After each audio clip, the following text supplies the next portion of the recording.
jëli Macky si otom indi ko ma wàcc si otom comme sama xarit la Macky ak lu ngeen mënti dégg sama xarit la dafa am jukko ju ma naw si moom waaye man dama am nit ku nga xam ni kii àndu gor ak nawle laay ànd ak yow su ma gisee lu baax dam koy wax damay taxaw si rajo bi wax que lii mu def Mauritanie barki démb man dam ko applaudir avec mine ma parce que lool mooy lu baax lu mu wànda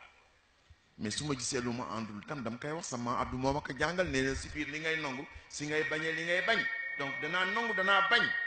dan yaakaar ni man dama defal bés ñaak topp si gannaaw Macky di ko tàccu déedéet loolu taxul ma jóg àndu gor ak nawle ma wàcc si oto bi jël ko mu ni ma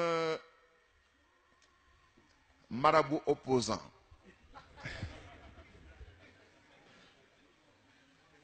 ma ne ko président te ñu màggal yonent bi rek ñu ngi si gàmmu gi loolu moo ñu fi indi rek mu ni ma marabout opposant ñu dem ba réception bi jeex mooy théâtre ci loxo bi yóbbu ko mu ni ma kon le deuxième mandat c'est plié ma ni ko lu tax mu ni ma déggool li xalifa bi wax ma ni ko président 2019 la ñu wax 2019 il y a beaucoup d'eau qui peuvent couler sous les ponts ma yóbbu ko ba si palais mu ni ma sëñ bi te nga ñëw bokk si ndam li ma ni ko ndam lan mu ni ma victoire u 2019 mu ni ma parce que sa gaa ñi duñu dem ma ni ko président xaw ma ndax sama gaa ñi daanu dem wala duñ dem waaye man Mansour Sy damay dem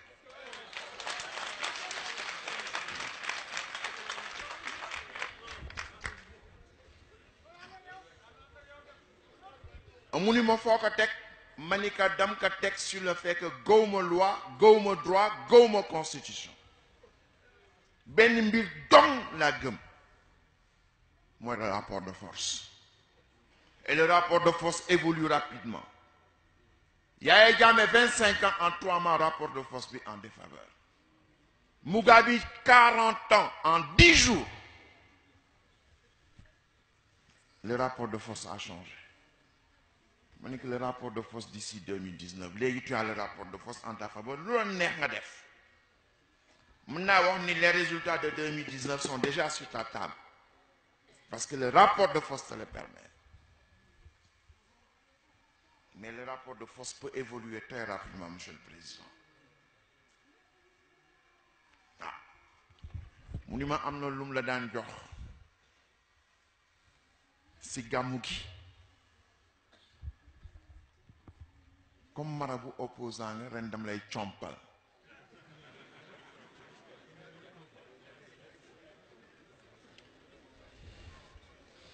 ma ni ko wax dëgg yàlla bugguma sa comp ndax tibbu yàlla bee ko ëpp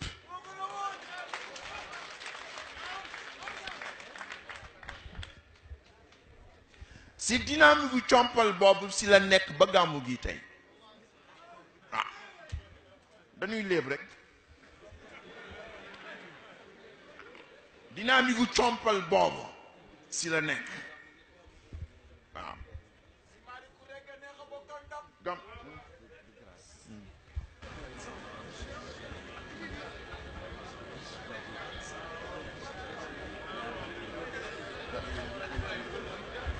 non parce que quand même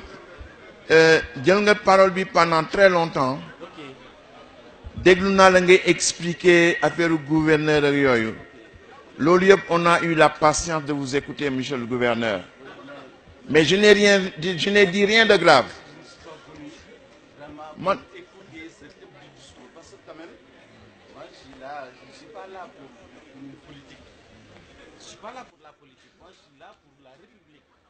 mais moi je suis là en tant que non je suis là en tant que citoyen de la politique partisane.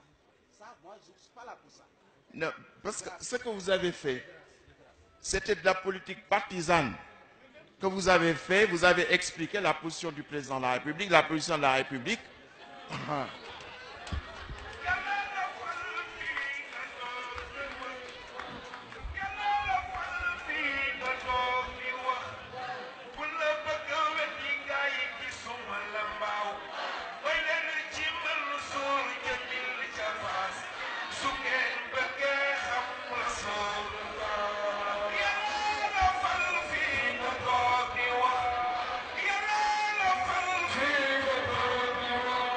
prend pas l'attitude du gouverneur.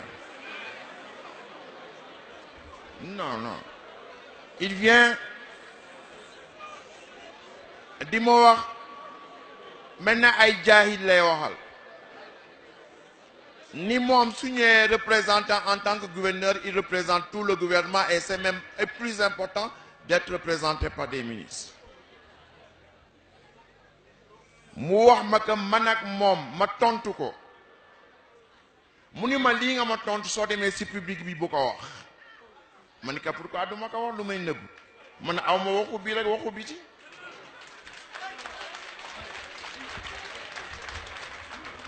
ma ne que ñi nga xam ne ñoo topp sama gannaaw il faut que ma expliquer leen pourquoi Macky Sall ñëw fii ñu ñaanal ko mu nekk président de la République mu daan ñëw fii di ronu tante bi xam dimension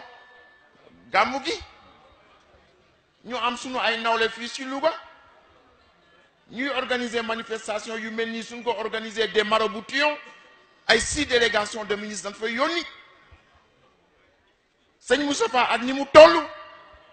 organiser lu mel nii demal tey Tivaouane nga xool tey Abra seen gàmmu ñaata ministre ñoo fa nekk mais loolu mooy dëgg ñu war ko wax loolu mooy dëgg nan ko wax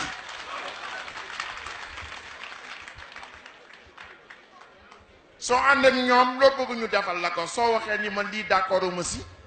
ñu mareel jàpp na Khalifa Sall wax naa ko ni d'accorduma toog na ñoom ñëpp ñu toog Niass toog Tanor toog premier ministre bi toog Dansokho toog ñoo ñoom ñu toog Djibo Ka toog man ni que lii nga dugg ci Khalifa Sall génn si doo si am ndam ñépp a ngi toog wax ka li ma xalaat ànd gor ak nawle moom li mu xalaat ne ñëpp war xalaat y compris gouverneur bi itam li mu ñëw wax ka dañu war a wax amin tàcc ko mais en quoi de partisan j'ai parlé ici ma wax na pendant au moins 20 minutes di wax ay waxu piccam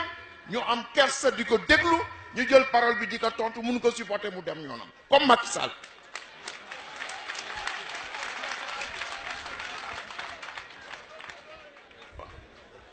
ñun waxuñu dara ku jox cër sëñ Moustapha jox nañ la cër ku joxul cër sëñ Moustapha ak koo mënti toll si àdduna faalewuñ na kenn képp si yéen ku toog fii yaa ma gënal junney Macky Sall man yéen laa am aw ma leen mais bu nu fontoo ñi déclaration partisane en quoi de partisan je dis moom li mu wax mooy déclaration partisan ñëw di justifier l'injustifiable di taawal lu amul tànk mais man ma tontu ko tontu bi nag neexu ko mu jóg dem yoonam na dem yoonam s'il ne manque que lui il ne manque pas grand-chose s'il ne manque que Macky Sall ici xoolal mbooloo mi s'il ne manque que Macky Sall il ne manque pas grand-chose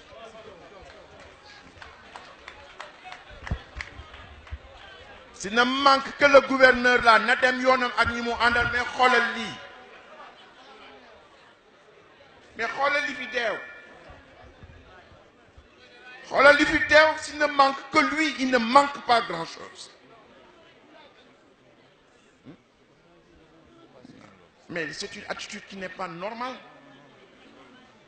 c'est une attitude d'irrespect il parle en tant que républicain il parle de la gouvernance vertueuse nous parlons de la citoyenneté vertueuse hein?